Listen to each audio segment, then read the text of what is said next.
Welcome to dsf.my. What an exciting afternoon.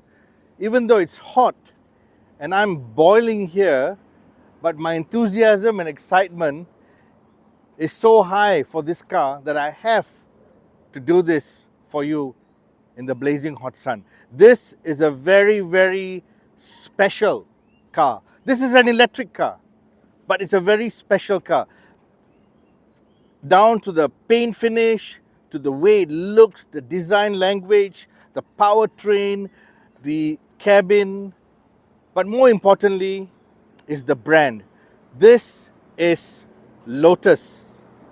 Lotus, very important British sports car manufacturer known for lightweight, agile, high speed cars, extreme handling, on the limit. But that's all in the past. That's all history. Now they are an electric car company. Yes, they do have the Emeya sports car, which is still two-door sports car and is petrol powered, but that's going to be retired very soon for electric powertrain. So this is the Lotus Emeya. Now we've seen the Electra. The Electra is the SUV. This is the Hyper GT. They call it a Hyper GT. I call it a four-door sport sedan. Now I want you to take a closer look at this. If you're a Lotus fan, if you're a Lotus nut like myself, you'll be saying, yes, this is the Lotus logo, but it's slightly different. Why is it black and silver? Well, if you get into the car, you'll also see that everywhere where you see the Lotus logo is black and silver. You see the heritage badge here, 1948. So why is this Lotus having that badge? Only with a little bit of history you'll understand. A long time ago, Lotus did build four-door cars. Four-door cars that were contract manufactured with other manufacturers. So there was a car called the Lotus Cortina. Then there was a Lotus, which was a joint venture with Opel/Vauxhall. It was called a Lotus Carlton. These were basically sedans from their manufacturers. So like Ford had the Cortina, Opel Vauxhall had the Carlton, but they said, Lotus, can you tweak it? Can you boost it? Can you give it on the edge excitement? So then they had the Lotus Cortina, which was a long time ago in the 60s, a fantastic car, very rare. Till today, to find one, to even see one is very rare. And then you had the Lotus Carlton. The Lotus Carlton, when it came out, made BMW M cars and Mercedes AMG cars look slow. But very limited numbers, didn't do too well because it wasn't too exciting to look at, but it was an amazing drive. So now they've taken that badge and put it on this car, because why? This is a four-door Lotus. So obviously you need to go back to its good old heritage and say, I'll put back the badge. So enough of history lesson. You have a car here, come this side, Mr. Cameraman. You have a car here that's almost 5 meters long. That's nowhere near any Lotus from before. This is a huge vehicle, 5 meters. And the width is almost 2 meters, well, about. It's a huge vehicle. So, if you know the Lotus Electra, which is the SUV, you'll soon realize that this is sitting on the same platform as the Electra. Powertrain options, same as the Electra. Interior form, function, fit, finish, same as the Electra, but it's lower down like a sedan. So it's a sports sedan. So if you want an SUV, you buy the Electra. If you want a sedan that is fast, you buy the Emeya. So we've done enough of explaining about the car. 21-inch wheels, let's not forget, 21-inch wheels. Looks really nice. Let's start with the rear. Lots of space, lots of legroom, super plush interior, KEF speakers, KEF, beautiful premium sounding speakers all around the cabin. You got to test the sound system in this car. Beautifully sculptured seats, a lot of space. There's a little place here to put your handphone if you need be. Cup holders. You've got your own little screen here. Center console, nice and deep. You can put a lot of stuff in there. And you've got this beautiful rear space if you want to use this as an executive traveling machine.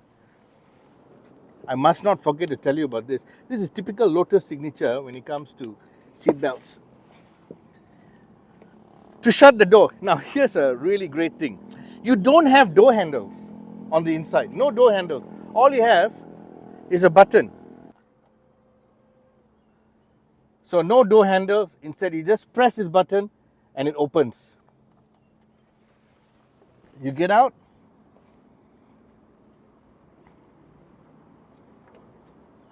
And it shuts. Same with the front door. When I want to open the door,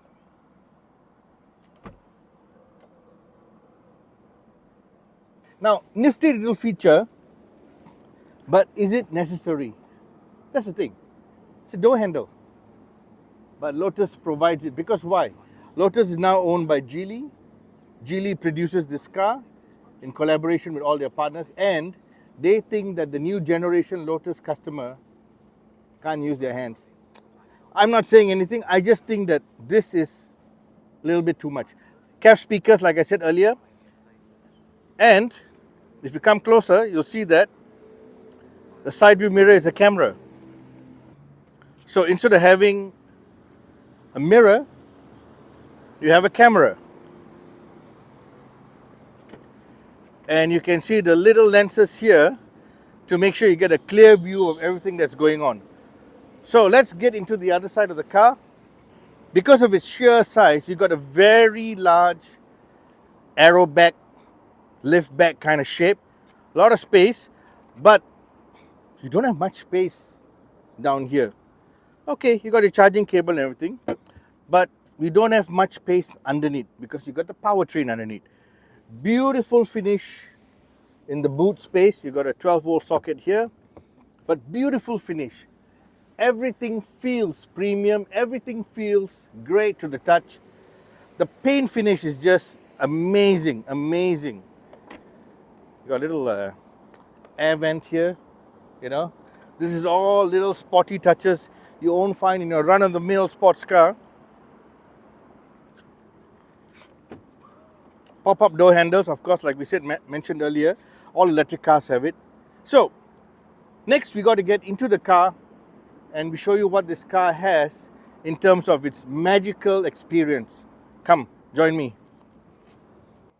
So once you're in the Lotus Emeya, you'll immediately notice how similar it is to the Electra. Because why? It's same. Everything is nearly same. It's just the design profile and the design language and maybe, you know, of course the ride height and the way, it looks more like a car.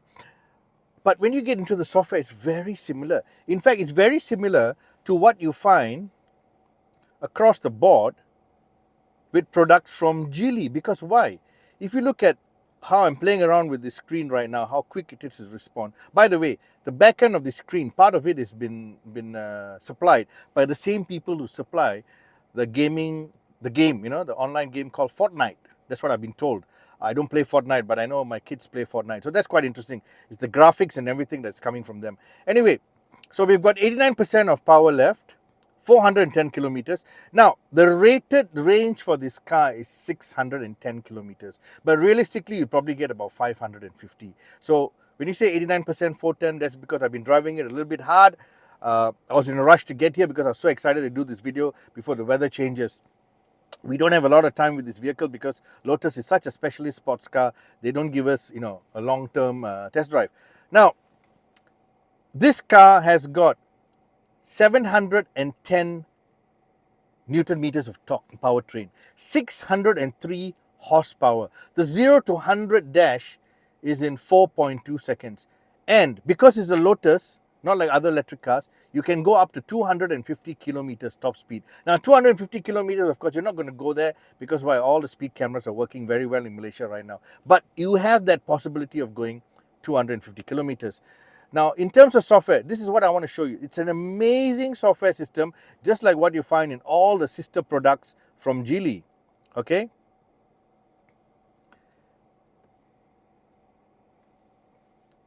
What you can do with the vehicle, all the little functions. What you can do with the lighting and the interior light, you know, the ambient lighting, whatever, you can custom it. Driver mode, you can choose individual, you can choose sport. Sport is just insane.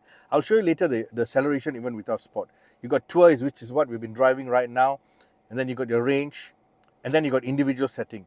You got safety systems. You can have all your safety systems, checked here, whether you want to have it on or off. Autonomous emergency braking, rear collision warning, rear cross traffic alert, door opening warning, all this fatigue detection. Some of it you might say, okay, I don't need it because it's a little bit irritating when it starts beeping. You know, we know that with a lot of electric cars. Sound system from KEF, amazing sound system. I got to emphasize the word amazing because I really enjoyed the sound system. I played some rock, I played some symphony music, I even played some old soul music, and the acoustics was amazing. The sound separation, staging, everything fantastic. Display, you can adjust the display to what kind of mood you're in. You know, you go into your privacy and everything else. Now, all that is very important because you can play around with this and work it out yourself. But easy to maneuver buttons are here. Okay, your media for your radio, your phone, your apps, your charging, your parking, which is something very important. Look at that camera system. Look at the 3D camera system. It is very useful because this is a large car. Then you've got your Apple CarPlay and Android Auto. Very important. Now, if you're driving and you just, we always say it's a little bit irritating that some of these cars, everything you have to work through the screen. You know, sometimes you just want to have a quick fix, on certain things when you're driving traffic because you don't want to look down. So you've got this little function here, which you can straight away work your air conditioning. Very important, especially in our weather when it changes, So you can have a quick fix there. You got some other functions here, and then you got your car door lock and your gear shifter. Now, this car, why I like it even more than some other electric sports cars is you have a gear shifter here. Now, why?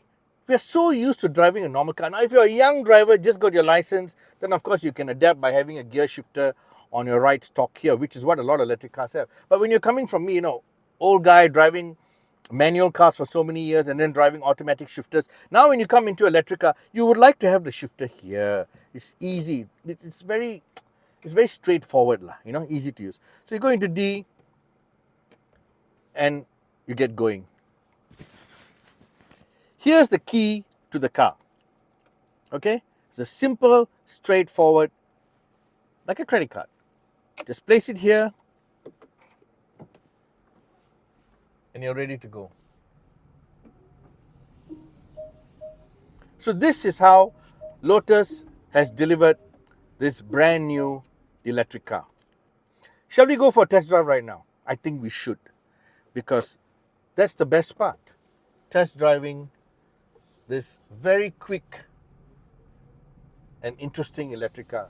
But before that, you're going to ask me, do you think it's still a Lotus? Well, you got the flat bottom steering wheel, you got the thick feel, you got beautiful finish interior, beautiful touch and feel points. Everything is premium, right down to the roof lining. If I close this badge, if I didn't show you this badge, and I kept driving this car, you would probably think I'm sitting in some German high-end vehicle like a BMW M or a Mercedes AMG. Maybe I'm driving an Audi RS model. Maybe even a Porsche. I could be even sitting in a new sports car from Bentley. You'll think all that, And then when I accelerate like this, you'll say, whoa, it has to be something really quick, fast. Because why? 0 to 100 in 4.2 seconds. Top speed of 250 kilometers. Mid-range torque. 710. So, you think about all this and you say, what car is he driving? Well, if you did not see the video of the full test drive review, you'll be mistaken for what I've just said. But then you say it's a Lotus. A Lotus has all this. Not quite right, because we remember Lotus cars being Spartan, being virtually, not even having proper carpets, not even having nice material like this, sometimes not even having a proper door panel. Because why? They were lightweight, they were 800, 900 kilos. Now this is 3 times the weight of that. This car is 2.7 tons. The battery pack is probably heavier than a Lotus Elise S1. So turning radius for such a large car, not too bad. But it's just the driving pleasure. This is truly a Lotus. There is no shortage of grip. There is no shortage of acceleration, mid-range power delivery, steering feel, not really Lotus. Comfort level, definitely not like previous Lotus. This comfort level is like a luxury car, because it is a luxury car. It's a super premium luxury car. It rides so well. The damping is fantastic on this car.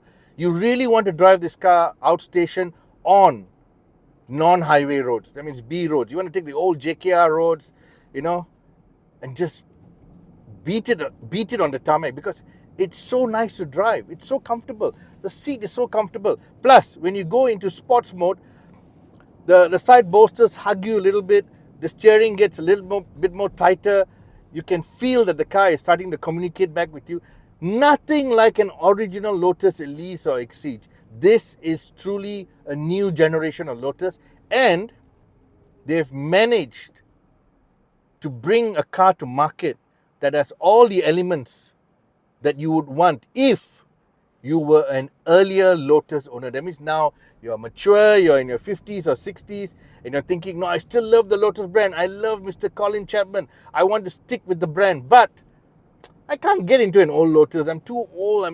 My back aches when I get into an Elise or an Exige. But then I can get into this. It's so comfortable. It drives great. It's so easy to maneuver. It's so easy to work in traffic. A beautiful camera system for parking. You got the side view camera system, for navigating into traffic, tight spaces. And nice air conditioning system. All the safety systems. You got 2 seats at the back to carry friends and family. This is the Lotus for the grown-up adult. Not for the child. Not for the, someone who's a little bit, a bit of a yahoo, because the Lotus Elise and Exige were all built for the yahoo driver. And I know that because why? I own a Lotus Exige S1. I am a yahoo driver. I love driving it.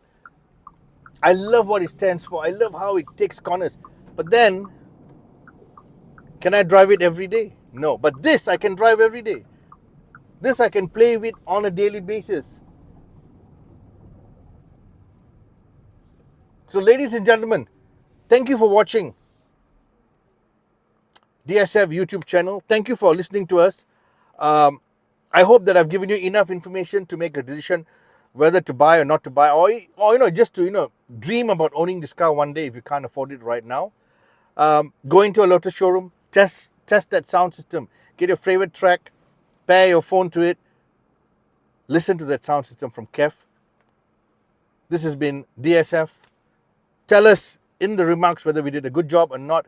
Tell us if we need to improve in certain areas. We always have room for improvement. Thank you very much.